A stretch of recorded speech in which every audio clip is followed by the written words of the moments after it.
For the two coaches vying for the NFL championship, victory meant different things. I'm Frank Gifford. To Vince Lombardi, it meant an unprecedented third straight title. For Dallas's Tom Landry, victory would be the realization of an 8-year-old dream. But the real story was contained in the confrontation of two teams who battled each other in the numbing cold for 59 minutes and 44 seconds when the clock for the second straight year became the ultimate judge. On the day of the NFL championship, it was an incredible 15 degrees below zero in Green Bay, Wisconsin. It was a day that might well be remembered as much for the numbing cold as the football.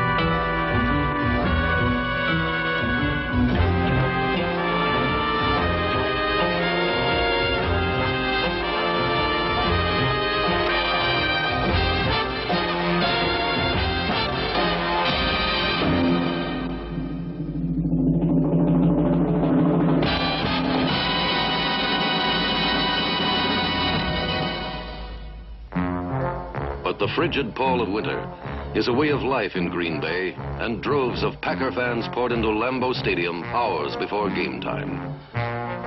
Most went through the turnstiles with their tickets tightly clenched in frozen hands. Others took a more unorthodox approach. Inside, the crowd resembled a multi-headed dragon as they huddled, shivered, and patiently awaited their beloved Packers.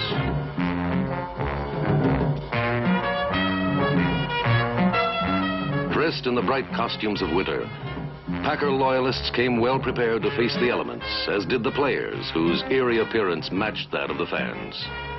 By game time, the temperature had warmed up to 13 below, and the players had to combat both the piercing chill and ice-glazed turf of Lambeau Stadium.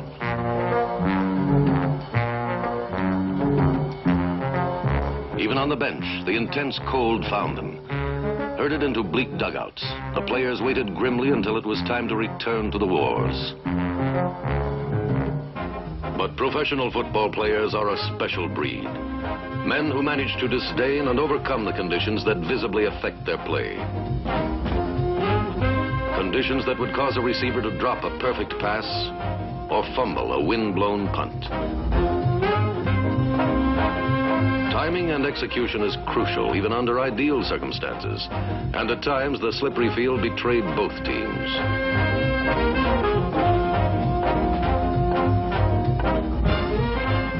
On defense, maneuvering was hazardous, and late in the game, defenders would gladly have traded in their cleats for ice skates.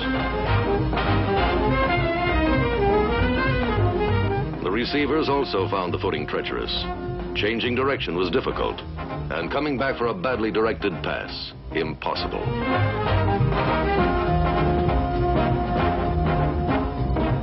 The player the conditions most affected was Cowboy receiver Bob Hayes, pro football's fastest player. Buffeted by both a tough Packer defense and the weather, Hayes turned into the world's coldest human.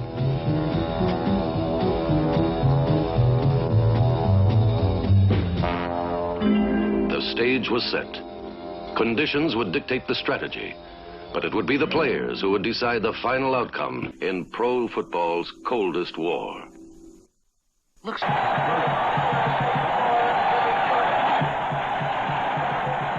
Last year in Dallas, Green Bay had defeated these same Cowboys 34-27. Today, the Packers would attempt to claim their third straight NFL title. It would be a stern task even for a team built on pride and nourished by the impossible. The Cowboys witnessed an impressive Packers start that saw them score the first time they had possession of the ball. Donnie Anderson started the Packer march as quarterback Bart Starr quickly established his running game. The Dallas pass rush consumed Starr early as George Andre dropped him for a 9-yard loss and an omen of things to come. But an interference penalty canceled the loss. And when Starr isolated halfback Donnie Anderson on a linebacker, the Packers had moved to midfield. Then the Packers began to rip apart the Cowboys through the air. 2 receptions by split-end Carroll Dale, number 84, netted a pair of first downs and placed the ball on the Dallas 9-yard line.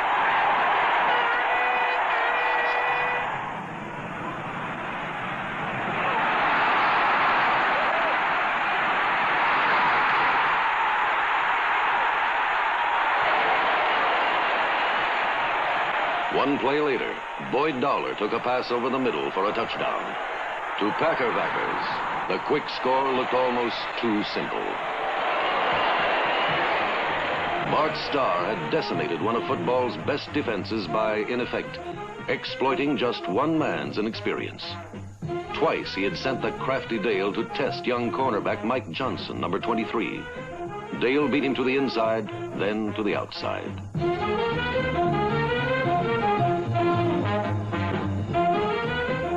Starr moved flanker Boyd Dowler to Johnson's side. Dowler probed once to the outside, then inevitably strode past him for a touchdown. Trailing 7-0 at the end of the first quarter, the Cowboys appeared listless. The offense seemed to operate in a dream world that revealed none of its well-documented explosiveness. On the other hand, the Packers, guided by Starr's leadership, operated flawlessly with almost mechanical brilliance. Early in the second period, they launched another drive, relying this time on setbacks Ben Wilson, number 36, and Travis Williams, number 23.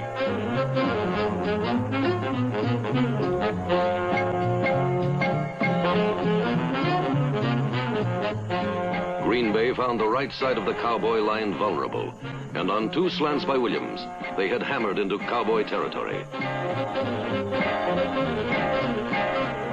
Confronted with a 3rd-and-1 situation, Starr took one of his calculated risks, and it worked. After faking into the line, Starr calmly threw a perfect 43-yard strike to Dowler for the Packers' second touchdown and a comfortable 14-0 lead.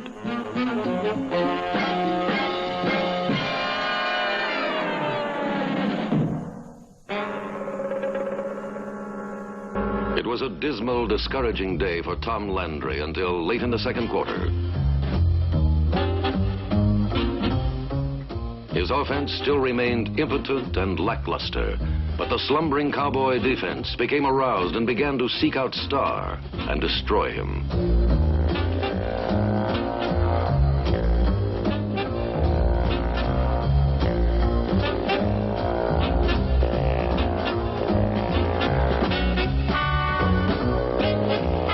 Now the Cowboys, not the Packers, who made the brilliant individual plays and began to resemble the 11 men called the Doomsday Defense.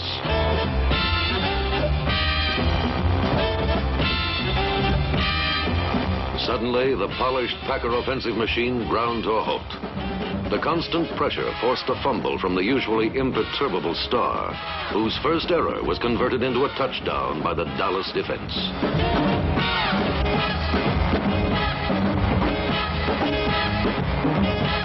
After nearly 25 minutes of play, there was finally something to cheer about for Dallas. On one startling maneuver, Dallas trailed by only a touchdown. Starr, caught in a pincer by the Cowboy defensive ends, had the ball punched out of his arms by Willie Towns. George Andre scooped the ball off the slick ground and rumbled into the end zone.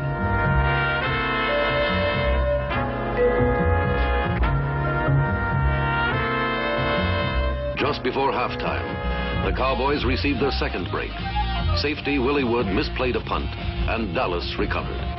Fumbles by Starr and Wood, 2 of the most poised and reliable Packers, had ironically altered the course of the game. Danny Villanueva's 21-yard field goal cut the Packer lead to just 4 points at halftime. Instead of a possible rout, the Packers were on the precipice of defeat. The extreme cold. The only thing Packer fans could do was pray for a return to form of their Packers. But the Packer offense proved to be just as cold as the weather. The Doomsday Defense continued its devastating rush on Bart Starr. 8 times Starr was thrown for a loss attempting to pass. the most times ever for the Green Bay quarterback. In this third quarter, Green Bay gained a grand total of 10 yards.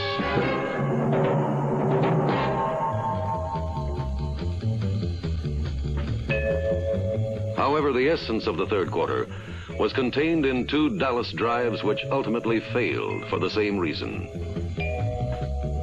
For the first time in the game, the Cowboy offense launched a serious assault at the Packer goal.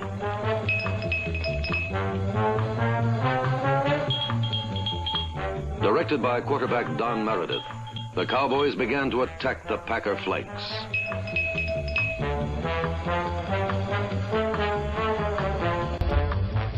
The man most responsible for Dallas's success was setback Dan Reeves, number 30, who skipped through large holes in the defense and led the Cowboys to the Packer 18-yard line.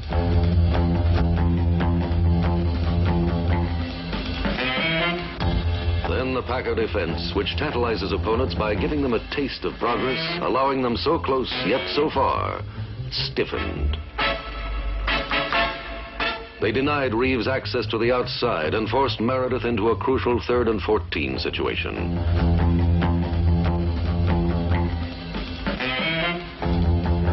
Finding his receivers covered, Meredith gambled and lost.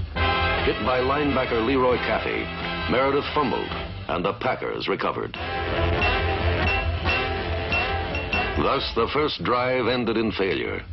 2 minutes later, the Green Bay defense would prove impregnable again.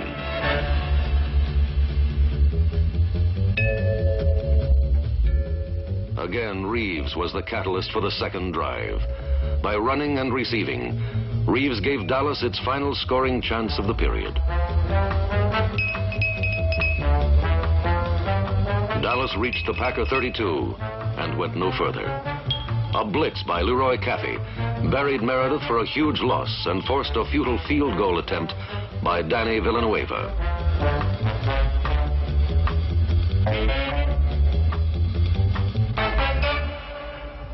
For 2 series, Meredith's strategy was disrupted and ruined by the looming specter of Packer corner linebacker Leroy Caffey.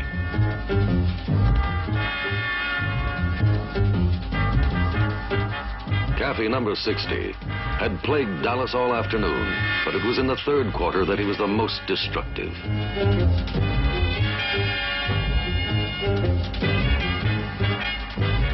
On Dallas's 2 drives, Caffey had pursued, bombed, and blitzed the Cowboys.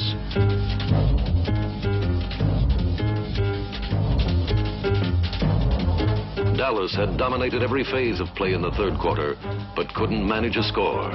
And it was number 60 who personally changed the outcome of a championship.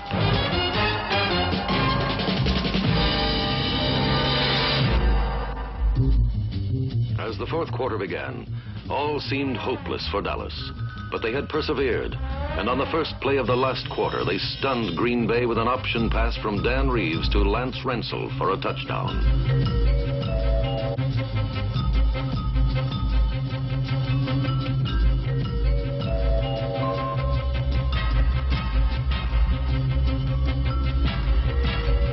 First time in the game, Dallas led 17-14. Versatile Dan Reeves, who had brought the Cowboys so close in the third quarter, finally took them closer to their first NFL championship.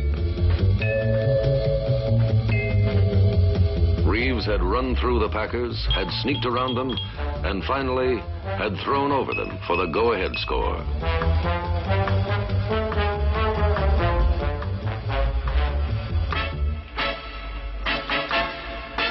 As the temperature dropped and the field turned to ice, it was now the Packers who appeared tense and bewildered. For the first time since early in the second period, Green Bay crossed midfield on a pass from Starr to Dowler.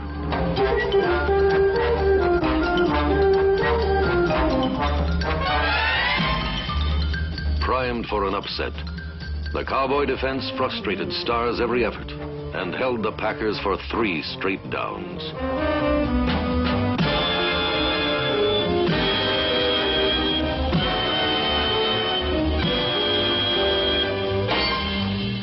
On fourth down, Don Chandler attempted a 40-yard field goal that fell harmlessly short.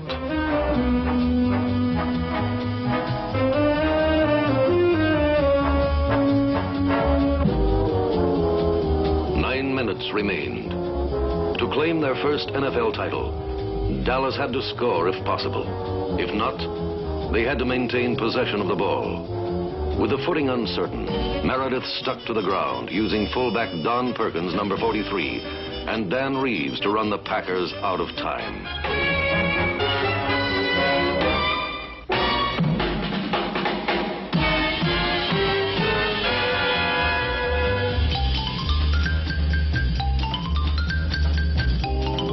The plan worked until the Packer defense began to assert itself.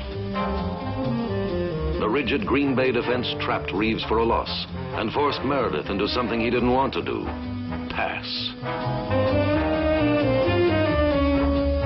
Meredith scrambled out of the pocket and found tight end Frank Clark for an important first down at the Cowboy 41.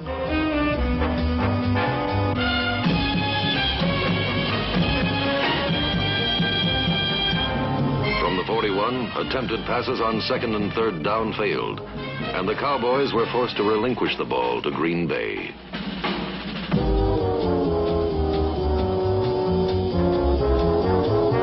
Two distinct elements, the weather and the Packer defense, which had stymied Dallas nearly all day, crushed them when it counted the most. On 3 key plays, the icy turf betrayed them, and Green Bay had reaped the rewards.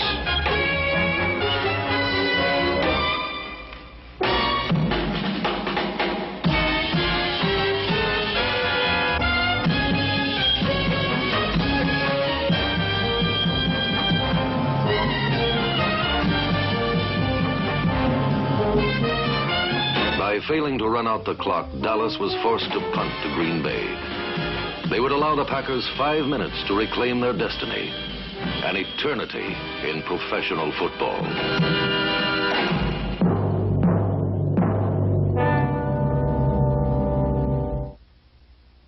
Four big plays had brought the game to its thrilling climax.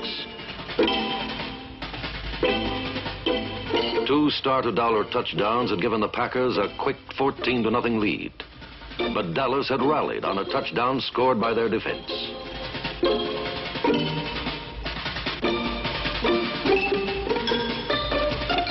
Then a second quarter field goal and a surprise pass in the last period had given them a 17-14 advantage. So with 5 minutes left, the Packers had the ball and were 68 long yards from the championship. On Green Bay's first play, Starr selected Donnie Anderson on a swing pass that gained 6 yards. It was a complicated play by conservative Green Bay standards.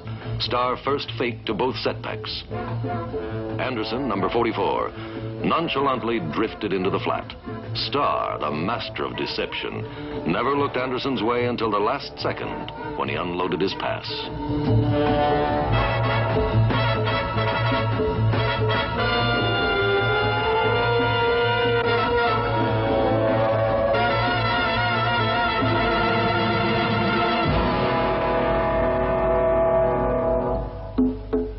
Chuck Mercine, Green Bay's third-string fullback, picked up the first down at the Packer 45. On a slant-in, Starr found Boyd Dowler for another first down as the relentless Packers crossed midfield. However, the pass to Dowler proved costly. Trying to strain for additional yards, Dowler was clubbed down by number 52, Dave Edwards, and stunned senseless by the frigid turf.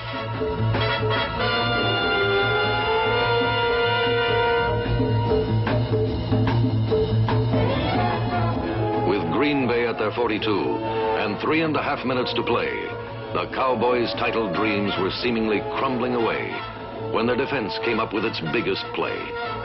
End Willie Towns slipped through a gap and smothered Anderson for a 9-yard loss. Now it was 2nd and 19, and Starr would have to produce a miracle.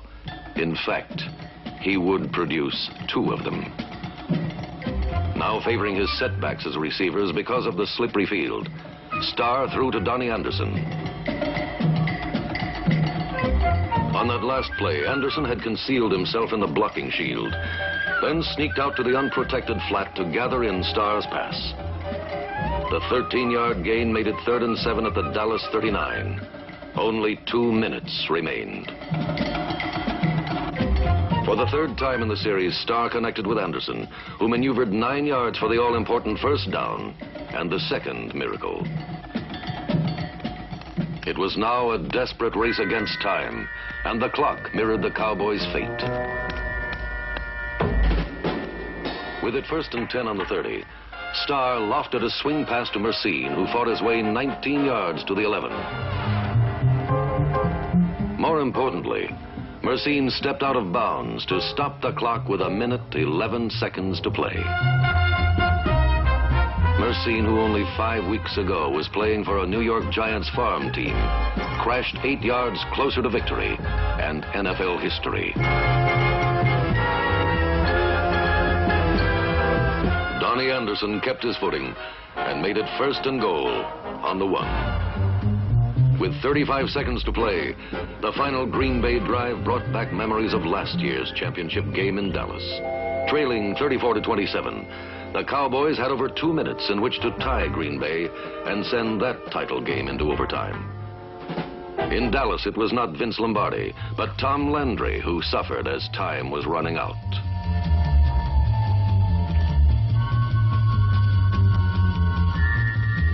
Helped by an interference penalty, Dallas was 2 yards from a possible sudden death playoff.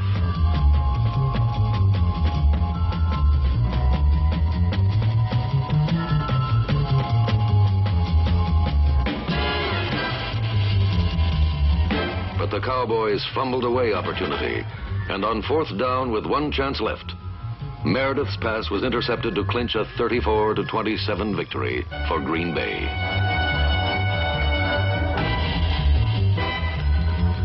The defeat left only an empty stadium and bitter memories for Dallas. Now, 1 year later, Tom Landry watched Green Bay in almost the identical situation. 30 seconds to play, 1st down at the 1.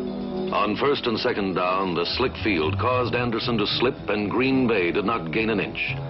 The icy field, which for most of the game had been Green Bay's most formidable ally, became their tormentor. And with 16 seconds to play, Starr called his last timeout.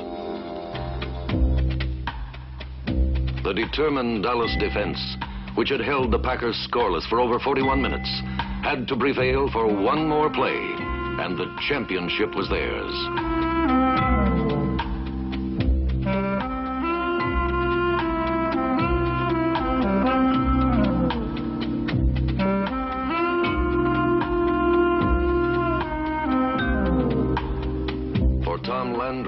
It was a garish nightmare. 16 seconds stood between him and an 8-year-old dream. Bart Starr, on a quarterback sneak, scored, and Tom Landry's dream lay crumpled on the icy ground of Lambeau Stadium. The jubilant Packers and their iron-willed coach had become the first team to win 3 successive championships in the modern history of the National Football League. The game had come down to 1 last play, 1 last second, and 1 man's block. Packer guard Jerry Kramer, number 64, had blasted a path for Starr over Cowboy tackle Jethro Pugh. Taking advantage of Pugh's 6'6" height, Kramer had uprooted him, and Starr tumbled happily into a championship. It was the climactic ending to the most dramatic championship since the sudden death playoff in 1958. In only 16 seconds, the Cowboys had lost a trip to Miami in the Super Bowl and gained a sad one home to Dallas. In reality, the Packers were crowned world champions not in sunny Florida, but in the gelid confines of their own arena.